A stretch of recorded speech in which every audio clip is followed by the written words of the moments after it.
All right, good afternoon, everyone. Welcome back for another edition of New with the Library. I'm very excited because I have a giant cart of new material to show you all. I'm very thankful. We have finally lots of fresh and new titles. Some of our back-ordered materials from the beginning of March are here, as well as some new items. So I thought that we would get started with some fiction. Now, let's see. I'll start over here. We're going to start with The Girl with the Loudoun Voice. This is a debut novel about a 14-year-old Nigerian girl who dreams of an education. She's already been a wife and a servant, and now she's determined to find her own voice. And it is part of the Read with Jenna book club. If you follow along with any of the book clubs for like entertainment-based things like the Today Show or Oprah or anything like that, this is one of those. The Big Finish. Duffy and Josie are about to embark on quite the adventure. Duffy is barely behaving himself in an assisted living facility, and when his roommate Carl's granddaughters, Josie, shows up, he finds himself in all sorts of good trouble. Sounds like a fun read. I would say if you are a fan of Frederick Bachman, you would probably really enjoy this title. The Most Fun We Ever Had is a family saga based in Chicago and starts in 1970 and follows the path of the Sorensens and their 4 daughters. Each are facing their own unique struggles, all of which culminates in one single year and the arrival of Jonah Bent, who is the child of one of the daughters, given up in a closed adoption 15 years prior. So we have a coming-of-age novel, a funny end-of-age novel, and then a family saga. So if you need a little bit of drama, if you're looking for even more drama, can't go wrong with a Gothic, Mexican Gothic. Naomi is a debutante who is bound and determined to rescue her newlywed cousin. She arrives at the family mansion in Mexico, and things are not what they seem. Set in the 1950s, this is definitely more of a Gothic genre bouncing novel. So it should be very, very interesting. And then in a completely different venue, The Lightness, which is about Olivia. She's one of a trio of girls at a summer program for troubled teens, and they're looking into the disappearance of her father from a meditation retreat known as the Levitation Center, and they discover far more along the way. So these are just a handful of the new fiction titles that we have here at the library. I thought I'd kind of break things up a little bit. So we have novels either by new authors or maybe authors that we don't typically see a lot of interest in just because they are new and we all have those comfort reads, right? But then I have some titles by authors that maybe perhaps you're familiar with here. I'm trying to get my notes to pull back up. Oh, good, we're still going. And hello to whoever's viewing. I'm glad to have you. All right, so I kind of call this my favorite authors' new titles section. Always the Last to Know is by Kristen Higgins. This is about Barb and John, who after 50 years of marriage are bored. But John has a stroke. Daughters come home to help, and the couple has to figure out their marriage so they can help their daughters as well. Simon the Fiddler by Paulette Giles, who was the author of News of the World, which won several awards when it was published, including the National Book Award. I like to call this kind of book a new style Western, right? So it's not your traditional Louis L'Amour, but it still has a lot of aspects of a Western novel. It's set in Texas in 1865 at the end of the Civil War. Simon is forced into the Confederate Army, but lands in the regimental band because he's a fiddler. He spots Doris in the crowd, an Irish governess for a Union colonel, but she's indentured. So for the next 3 years, She works for the Union colonel. Simon's playing the fiddle for the Confederate Army. He goes his own way, but vows to return. You're familiar with the Dexter series. That is what Jeff Lindsay is known for, and it's been a little bit since he's had a new title out. So this one's called Just Watch Me, and it is the introductory novel for Riley Wolfe. He's a master thief, and he has his eyes set on the crown jewels of Iran. But the challenge may be more than what he bargained for. And then B.A. Paris has a new novel out also. This one's called The Dilemma, also known for Behind Closed Doors. That's another popular B.A. Harris novel. So Livia's turning 40, and her husband Adam is throwing her a party, but their daughter Marnie will be absent. Livia is kind of relieved that she'll be absent because she's discovered a secret about Marnie, and she needs to talk to Adam about it, but she wants to do it after the party. But Adam has arranged for Marnie to come, and he's got a secret of his own. So even more drama. Family drama seems to be a pretty prevalent theme right now in publishing world. So I'm going to switch out to my series here. And all right, let's start with a couple of paperbacks here. So this one is Starbreaker. It continues the story of Captain Tess and Shade. Rebel leaders have given the Endeavor a mission: free a scientist who can change the world, but Tess and Shade are on the galaxy's most wanted list, so they have their own set of problems. This is the second book in the series. The first one is called Night Chaser. This is an area favorite. It's actually a cozy mystery with kind of a delicious twist, and it's set in Ohio, and it's by an Ohio author. So Lana Lee is back, and her adventures in Cleveland are still as mysterious as ever. This time, it's about the Asian night market and a food truck competition that turns deadly.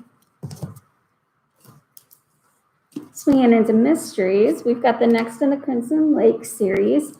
You may recognize this author, Candace Fox. She's actually co-written several books with James Patterson. This is the third book in her own series. It's a locked door mystery that features a rather unlikely duo. There's Ted, who's a disgraced cop, and Amanda, who's the convicted killer. And they actually do the majority of the investigation during the Crimson Lake series. Swinging into some rom-com, I hope you know that romantic comedies are not just limited to movies, but also there's quite a selection of genres that feature romantic comedies. And this is definitely one of those series. This is the fifth book, but the library does own the other four. This one is set between a politician and a lawyer, and it involves a good deal of secret dates and silly disguises. So if you're looking for a good laugh and a happy ending, this may be the one for you. This is more in the historical bent. Veronica and Stoker are on another adventure. Again, a fifth book in the series. This one is the Victoria Speedwell Mysteries. Victoria Veronica Speedwell Mysteries. This one is set in a private club in London, and at the same time that Jack the Ripper is terrorizing the city. Then Ellery Hathaway is back to help a friend and an FBI agent solve the mystery of his birth mother's murder, which happened 40 years ago. Again, another mystery series. This is the third book in the series by Joanna Schaffenson. And then my last series book I have to talk to you about is The Network Effect, which is set in the Murderbot universe, but is kind of a standalone novel. So the first time this character is introduced is in the Murderbot Diaries, which is a 4-part series.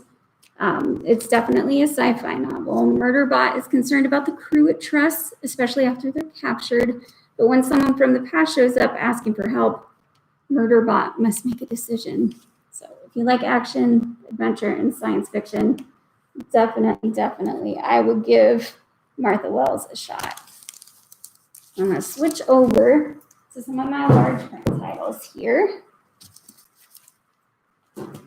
Let's start out with some inspirational. So, Hope's Highest Mountain. Ingrid is trying to deliver vaccines with her father to a mining town in Montana, but an accident leaves her alone and injured. When a mysterious man rescues her, she enlists his help to finish the journey. So they're traveling across the Rockies. There's lots of danger and a little bit of romance, so all sorts of good things. Then we have the Fifth Avenue Story Society, 5 New Yorkers, 5 mysterious invitations, and a chance to join a group that creates a deep bond and friendship. And then we have Misleading Miss Verity. Verity ends up in the wilds of Scotland after a disagreement with her father, and Anthony Jardine is newly in charge of the area she's sent. Romance and arguments are sure to be around the corner. So these are some of our new large print options. Anytime you're browsing the library, looking for materials, you'll notice that there are stickers on the spine, especially with our new materials too. So the sticker that says new and has the number on it, that's the month that we added the title to the library. If it fits in a certain genre, we try to label it just to make it easier, because we know that there's people who just want to read inspirational, who just want to read science fiction, who don't want to read horror, and that's okay. That'll be labeled there. If it fits in a certain section, if it's a large print or a young adult title, then that sticker, and then finally the sticker that tells us where it gets shelved. I've got a few more large print titles here. So this one falls into a newer category. It's considered a proper romance. So it's not faith-based, but the content is not considered steamy per se. The Victorian novel involving a female author, Elizabeth, who writes 2 very different types of novels, and under a male pen name, which is Mr. King, and a rival male author who's determined to figure out who the mysterious Mr. King is and enlists Elizabeth's help in finding him. The Stationery Shop. This is set in 1953 in Tehran. It's the story of Roya and Bahman, who meet in the local stationery shop during a time of political upheaval. When they arrange to marry and Bahman never shows, Roya is left to wonder what happened, and 60 years later, she gets the chance to ask. The Wartime Sisters is about 2 sisters who were estranged and reunited at an armory during the beginning of World War II. There are still resentments and secrets between the 2, and they hold vastly different positions within the armory and the base. So more family drama. And then The Woman of Copper County, 1913. This is set in Michigan. Dangers abound in the mining community, and Annie Clements decides to take a stand, but she faces all sorts of challenges and concerns from the miners, her husband, even the threat of prison. So how far is she willing to go for her community? Again, some lovely large print options. I can't do a new at the library without talking about a couple of graphic novels that we have in. Heavy Vinyl, Ride on the Radio. This is a newer release, and it's by Boombox. So it's about a dream job for a teenager at the one destination every kid wants, working at Vinyl Destination, and about the relationships that they develop there in music. And then Isola, this one's by Image Comics. So this one is much more of a fantasy set about the Queen of Mar and her captain of the guard. And it's from Brandon Fletcher, who did Batgirl, and Carl Kerschel, who did Gotham Academy. So if you are familiar with those styles or those books, you may well enjoy it. I'm going to flip my card around here so we can hit some large nonfiction and some regular nonfiction, and onto CDs and DVDs as well. Okay, so let's start with some large print nonfiction. We do have a decent collection of nonfiction available in large print. Sometimes the titles do cross back and forth with the regular nonfiction. Sometimes they don't. I went ahead and pulled a biography to show you. Olivia Newton-John of the Grease fame has her biography and memoir called Don't Stop Believin'. And then some of the other new biographies that we have in the adult section, we have Stray by Stephanie Danler, which is a memoir. We have Saigon, a misfits memoir of great books, punk rock, and the fight to fit in. And we have Officer Clemens. If you're a fan of Mr. Rogers, you might find this story intriguing. And then let's pop into some nonfiction. I'm going to start at the beginning here, which I've heard is a very good place to start. So we have a collection of essays. This one's called The Museum of Whales You Will Never See, and Other Excursions to Iceland's Most Unusual Museums, which is exactly what it sounds like, an excursion into Iceland's unknown museums. Everything isn't terrible. Conquer your insecurities, interrupt your anxiety, and finally calm down. So a little helpful, humorous guide to living your best, not terrible life. Do nothing. How to break away from overworking, overdoing, and underliving. The nice little sloth guy illustrating the front cover there. The Thank You Project. Cultivating happiness, one letter of gratitude at a time, which is exactly what it sounds like. It's about writing letters to and from and in thankfulness for other individuals in your life. Next here.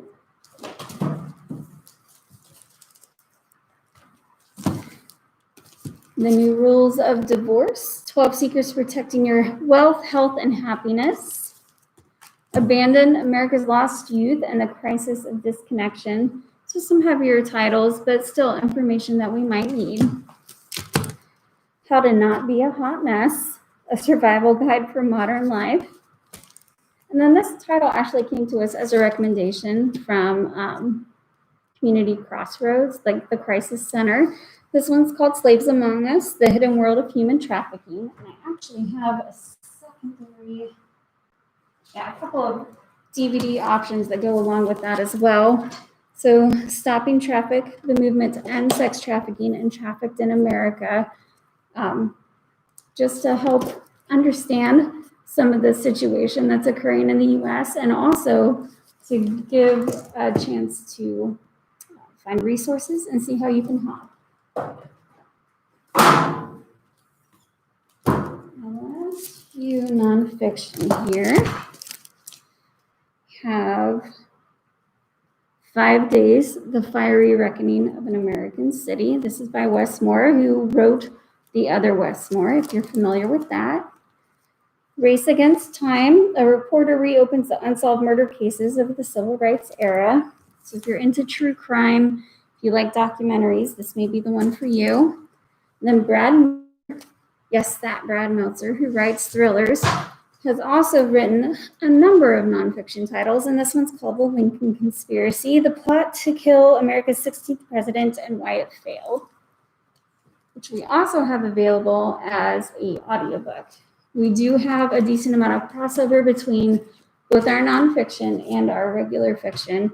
If you prefer an audiobook version or you want to give it a try, a lot of times we're able to pull you. Audiobook-wise, we have the new title from Louis Erdrich, The Night Watchman, which is about native dispossession. It goes from rural North Dakota all the way to Washington, D.C., and is set in 1953. Lee Goldberg, The Lost Hills, which is about Deputy Eve Ronan. John Grisham, Camino Winds. If you're waiting for the book and you can't wait any longer, try the audiobook.